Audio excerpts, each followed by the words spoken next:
We are off on another fantastic adventure, and today we are not leaving from our home airport in Dallas-Fort Worth. We are actually in San Francisco, and we are headed to... Should we tell them where we're going? They already know where we're going because I saw it in the title. Oh, that's true. We are headed to Singapore and then on to Melbourne, and we're flying on another one of the world's premier airlines, Singapore Airlines Business Class, which I have been excited to fly probably for the past 10 months since we've been planning this trip. He's been way too ecstatic about all of this.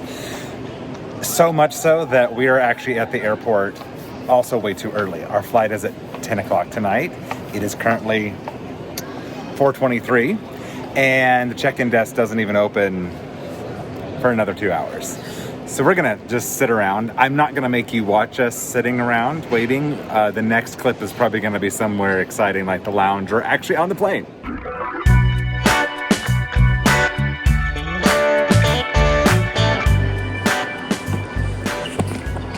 Joseph's gonna fall flat on his butt. This is what we do when we're bored. And I still have my bag. We are all checked in for our flight to Melbourne. Our bags are checked all the way through. Security was a breeze. It took like 2 seconds to get through TSA pre-check.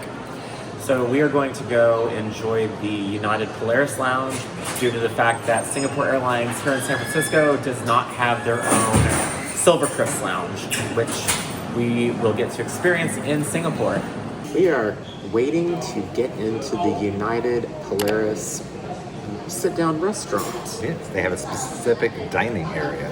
They do have a buffet as well that you can enjoy, but they have a separate dining area, and Ryan wants to enjoy it, even though we're about to eat and stuff our faces full for the next 16 hours. Well, 24 hours, but yes, 16 for the first flight. So we are going to sit here and wait until it's our turn, and then we're going to go in and stuff our face. We've been perusing the menu while we waited for our table to become available, and we've just ordered a couple of appetizers and some soup, and then we're definitely going to get some dessert because supposedly they have a famous dessert here in the United Polaris restaurant area. Our server, Princess, is taking very good care of us. She's very sweet. Well, that was the perfect little snack.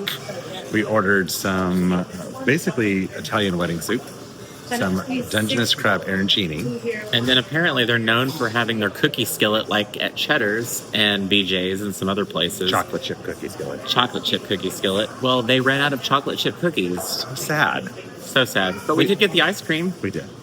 They're still delicious, and Princess was phenomenal. Oh, and he found... And look what I found. He did find some chocolate chip cookies. And Princess, our server, was phenomenal. Yeah, if you ever in this lounge here in San Francisco, get Princess as a server. She's amazing. She's hilarious. Having that private dining experience is really cool. It's not entirely necessary because they have all the foods and all of the little snacks they have around the lounge, which is great, so you don't really need to have a sit-down restaurant.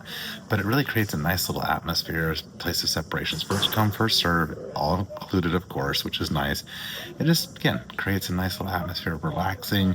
You can take your time. You don't feel like you're being rushed by the rest of a normal buffet atmosphere.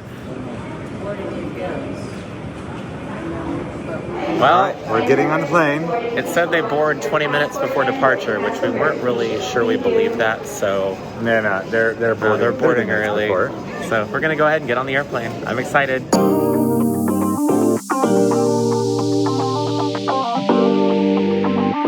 Okay, quick nerd moment. We are on the Singapore Airlines A350-900 ULR, which stands for Ultra Long Range. There's only about 7 of these aircraft that have ever been produced, and they are made just for Singapore Airlines. This is a premium heavy configuration, meaning it has 62 business class seats and only 94 premium economy seats. There is no standard economy on this aircraft.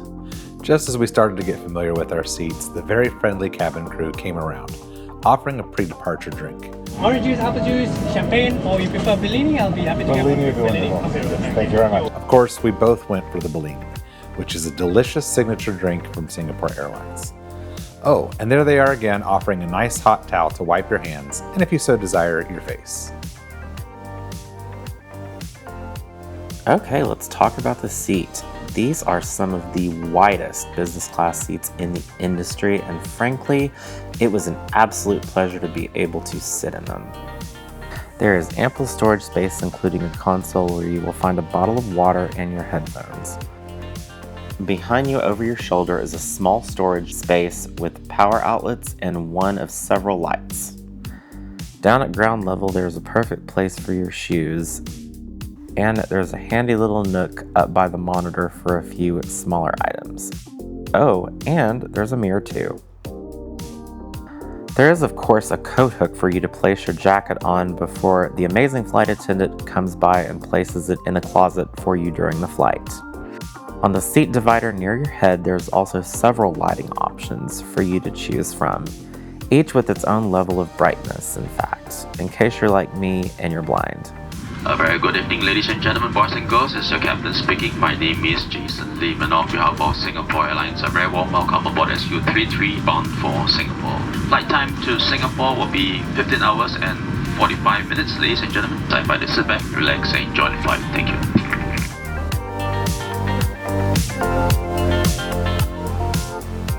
Now that we're airborne, let me show you around the lavatory, of course.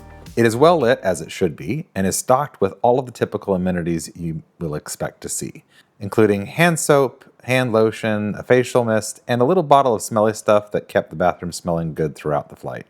This is the first for me. I've never seen actual cloth towels in an airplane lavatory. They also have facial tissue, and one of my favorite features in an airplane bathroom, a foot pedal that opens the rubbish bin. There is the typical changing table as well as a changing seat, so you don't have to sit directly on the toilet while changing your clothes, full-length mirror, and a beautiful little flower. To the side of the sink, there are a few drawers with extra amenities, including wet wipes, toothbrush, toothpaste, shaving kits, and a few other things that ultimately I didn't need. But that's about it, so let's do what I came in here to do and get more comfortable for the rest of the flight. As I try to figure out exactly how my tray table works, we are beginning our amazing dining experience at 38,000 feet. We start out with a very common bowl of warm nuts, but then we are quickly greeted with a starter that looks more like the main course, if I'm being honest. As on every business class flight, you have the option of choosing off the menu. However, you also have the opportunity to pre-order from 2 to 3 dozen different options up to 3 months in advance of your flight. The onboard menu options looked pretty good. However, we both pre-ordered off the Book the Cook. For our first main course, I chose the chicken tikka masala. It was flavorful, not too spicy, and just enough food on this late night flight. I, on the other hand, went for the coconut chicken curry, which was definitely up my alley. And I agree with Ryan in that it was just enough food for this meal.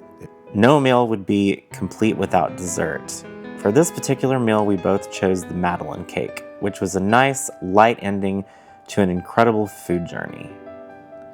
I think it's time to pull out the Labo amenity kit that I hid away in that little nook. The crew will hand this stylish and practical kit out upon request. It only has a few of the typical items you might see in an amenity kit, including a few premium skincare products, but they do this to help reduce waste.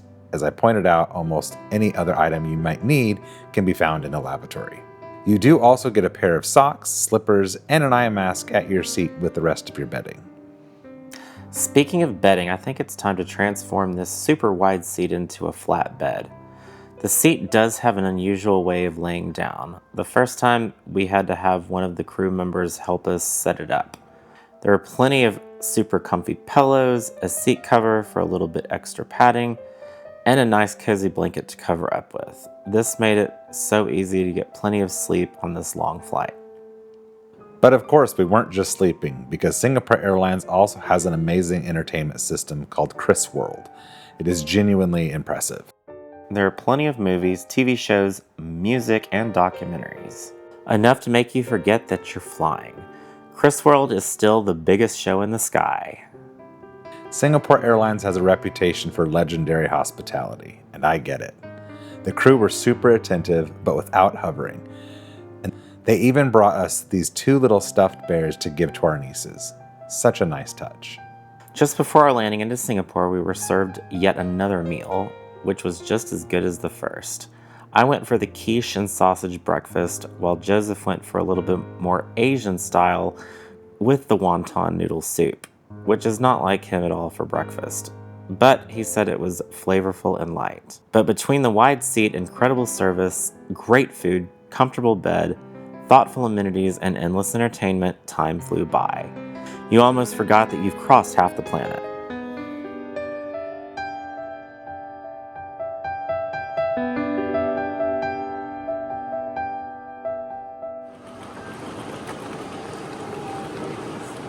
Well, and about 16 hours later, we have officially made it to Singapore. We are hanging out in the dark here at Changi Airport in the world-famous Jewel. Unfortunately, the cool grand waterfall, which is what it's known for, does not turn on until 10 o'clock. Our flight leaves at 11, so we're going to miss it, sadly. And we cleared the border just to simply come to the Jewel so we could hopefully see it. Well, not just to come see the No, Jewel. not I just. mean, yes, kind of. But we also are going to the lounge to hang out for 5 hours before our next flight to Melbourne. But yes, we were really hoping to see the Jewel. Maybe on our way back? I doubt it. Even unless we're delayed and somehow have to spend the night in Singapore, which would be fine with me. Yes, that would be fine with him. And I guess we technically save it for a future trip. But how do I make that happen? Yeah, sure. If you don't know about the Jewel, you should definitely look it up and look it up online because it is an incredible thing to see, this waterfall. And a fun fact, we were just in Wichita a few weeks back, and the same person that designed the Jewel waterfall here, it also designed the exploration place in Wichita, Kansas. Go figure. Fun fact. Since we have 5.5 hours here at the wonderful Changi International Airport, we're going to go explore the airport a little bit more, go to the Silvercrest Lounge, see what the airport has to offer. And hopefully we get to see some sunlight because it is 6 o'clock in the morning, so I would imagine the sun's going to be rising here shortly. I sure hope it does. It'll make things even prettier. But Exactly. Next flight, it's the same type of aircraft, the same type of service, the same seat. So we're not going to do any filming on that flight, really. We'll probably post some pictures of the food on Instagram because it is a little bit different type of service. Not much, but a little bit. But for now, Thanks for traveling the world with us.